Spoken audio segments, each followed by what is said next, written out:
ನಮಸ್ಕಾರ, ನೀವು ನೋಡ್ತಾ ಇದ್ದೀರಾ ನ್ಯೂಸ್ ಫಸ್ಟ್ ಲೈವ್. ನಾನು ಮಧುಸೂದನ್. ಮೊದಲಿಗೆ ಹೆಡ್ಲೈನ್ಸ್. ಕಬ್ಬು ಬೆಳೆಗೆ 3,500 ರೂಪಾಯಿಯೇ ಬೇಕು ಅಂತ ಮುಧೋಳದಲ್ಲಿ ಮುಂದುವರೆದ ಹೋರಾಟ. ಬೆಳಗ್ಗೆ 11 ಗಂಟೆಗೆ 1000ಕ್ಕೂ ಹೆಚ್ಚು ರೈತರಿಂದ ರ್ಯಾಲಿ. ರಾಯಣ್ಣ ಸರ್ಕಲ್ನಿಂದ ತಹಶೀಲ್ದಾರ್ ಕಚೇರಿಯವರೆಗೂ ಮೆರವಣಿಗೆ.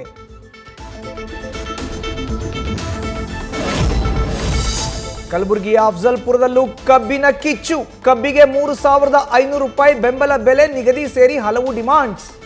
ಸ್ವಾಭಿಮಾನಿ ಕಬ್ಬು ಬೆಳೆಗಾರರ ಸಂಘದಿಂದ ಬಂದ್ಗೆ ಕರೆ. ಬೃಹತ್ ಪ್ರತಿಭಟನಾ ಮೆರವಣಿಗೆ.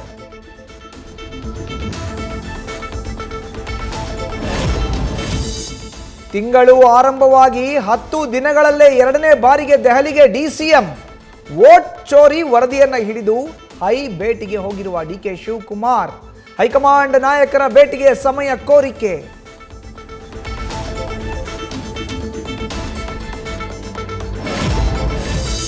ರೇಪಿಸ್ಟ್ಗಳು, ಶಂಕಿತ ಟೆರರಿಸ್ಟ್ಗಳಿಗೂ ಪರಪ್ಪನ ಅಗ್ರಹಾರದಲ್ಲಿ ಬಿಂದಾಸ್ ಲೈಫ್. ರಾಜಾತಿಥ್ಯಕ್ಕೆ ಸಹಕರಿಸುತ್ತಿರುವ ಸರ್ಕಾರ ಅಂತ ಬಿಜೆಪಿ ಆರೋಪ. ಇವತ್ತು ಬಿವೈ ವಿಜಯೇಂದ್ರ, ಆರ್ ಅಶೋಕ್ ನೇತೃತ್ವದಲ್ಲಿ ಸಿಎಂ ಮನೆಗೆ ಮುತ್ತಿಗೆ ಹಾಕಲು ನಿರ್ಧಾರ.